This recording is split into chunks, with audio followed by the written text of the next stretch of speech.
Lesson of the day: never move off emotion, remove your ego, listen more, and say less. Night Rider 707 back with a weekly upload. Please, if you sub, click the notification bell so you'll know soon as I upload. Shout out to everyone that's been rocking with me and the content. I know some people been asking me, am I only going to do DC content? And I'm trying to work on a way to incorporate other stories from other places while staying true to the place that made me, which is DC. Right now, I'm leaning towards 2 uploads a week. One being a city upload, city meaning DC, and then another from somewhere else. By next week, you'll know what it is for sure. Maybe I'll hashtag the video, like say the title of the video is "A man cut off his legs and crawled to the hospital." I'll put hashtag South Carolina if the story came from South Carolina so that people will know.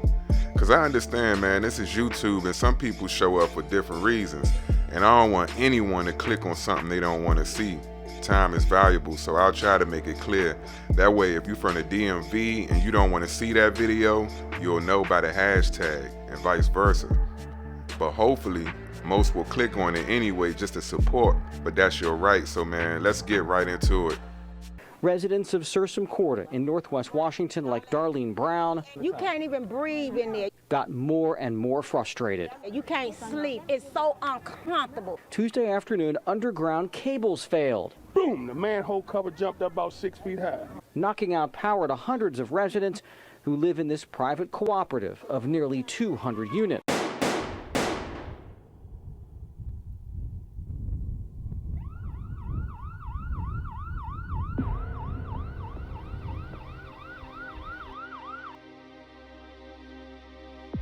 This is the housing projects known as Sursum Corda in Northwest, where young Jahkema and her family were living. I haven't been on site to see how much of it changed now, how much of it is knocked down, but I've seen photos of new buildings that sit where some of the project housings once were. So Sursum Corda, which is a Latin expression meaning lift up your hearts, like most housing projects, was well known for murders, drugs, and a place you didn't want to get caught lamping at too long without someone who was someone from that area. From above, it looked like a little mini maze, the alleys, the cuts, escape routes. Yeah, it don't take much to see why they said law enforcement was afraid to police this area solo at one point. Jahkema Princess Hansen was murdered January 23, 2004. In the Sursum Corda neighborhood at a townhouse near an alley in the 1100 block of First Terrace Northwest. The Hansens had only been living around the quarters on L Place for just 3 years. Using a housing voucher, her mom, Judy Ann, was able to find and secure a home for her and her children. I can attest to the fact that it's a pretty big deal when you're moving children into a relatively innocuous environment. Based on my own childhood at 2 public housing communities being Lincoln Heights and Kenilworth. We talking about hostile environments that can affect the kids, but as parents, you gotta do what you gotta do until you can better your situation. Unfortunately for Judy Ann, she just ain't have enough time. According to the mom, everything started going downhill when they moved to Sursum Corda. Her daughter was given the middle name Princess because she was born on Christmas Day. And Princess started hanging out like the average teen in the hood, smoking weed, staying out late, etc. She ended up dealing with someone named Marquette Ward sexually, who was 28 at the time. Later, she and her friend Tamika Holiday will witness Ward killing another guy named Mario J. Evans, who was 21 at the time, killed over a drug sale dispute.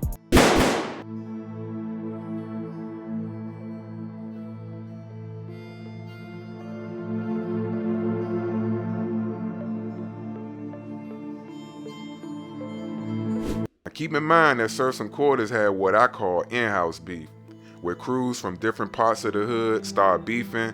It could get real messy, like Lincoln Heights, they got up top, the circle, beefing with down bottom, that type of thing.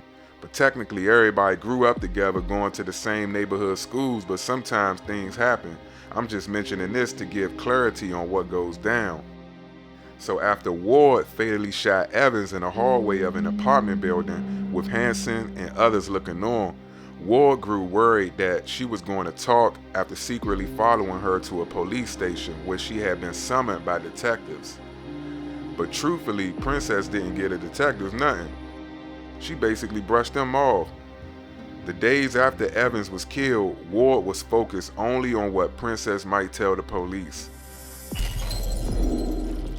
So prosecutors said he enlisted his friend Franklin Thompson, who lived in the neighborhood surrounding Sursum Corda and knew Hansen, to kill the girl for $8,000, even as Ward and Thompson were promising her money to keep quiet.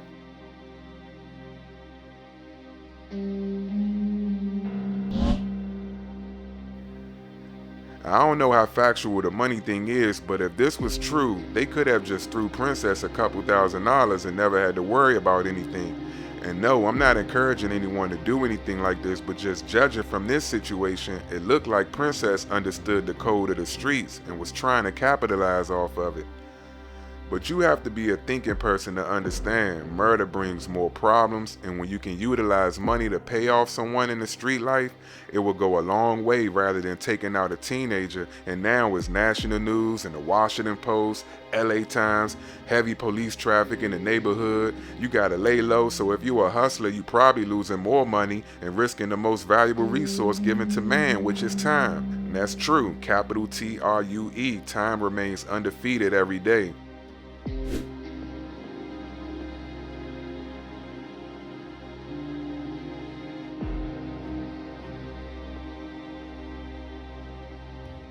So Thompson said, "Lil' sis, you better not be snitching." Thompson was alleged to have told Hansen hours before he would kill her.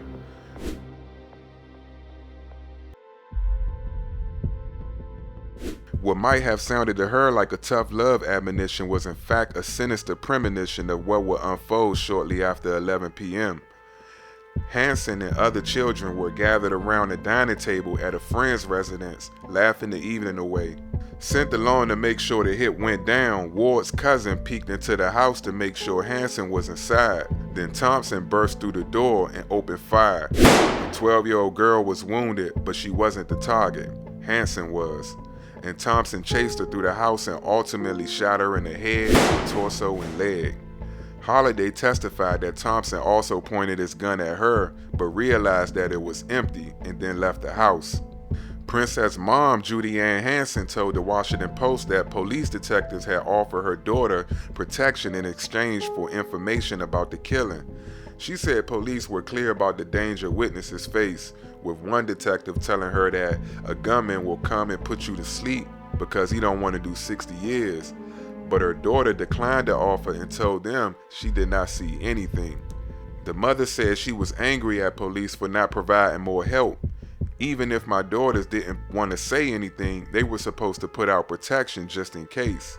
Yet they not going to do that. I understand, but it's all one big hustle. Because she wasn't telling, they not going to care about her safety. The same way Princess might have tried to make a little money staying silent, the feds wanted to make their currency in the form of information. The world is one big hustle and people got more ish with them than toilet bowls. So in the end, Franklin Thompson and Marquette Ward were charged and found guilty of murder, firearm charges, and a couple others. Ward was also convicted of the murder of Mario J. Evans as well. Marquette Ward has a release date of 21/17, and Franklin Thompson has a release date of 2059, both serving in separate prisons. Rest in peace to Jahkema Princess Hansen, just 14 years old. And there are more stories in the Sursum Corda area, things that happened after Princess was murdered. This is why I sometimes say change is necessary. Attitude reflects the community, and they building the community to look very pleasant, and I'm cool with it as long as they make sure some of it is affordable and allow the people to come back to these communities. Because we lost a lot, man. We lost family, friends, too much bloodshed, fights over territories that have been torn down.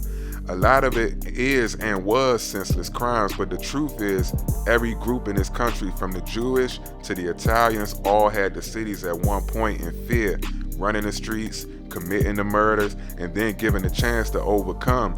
given reparations and a chance to change the way the world view them.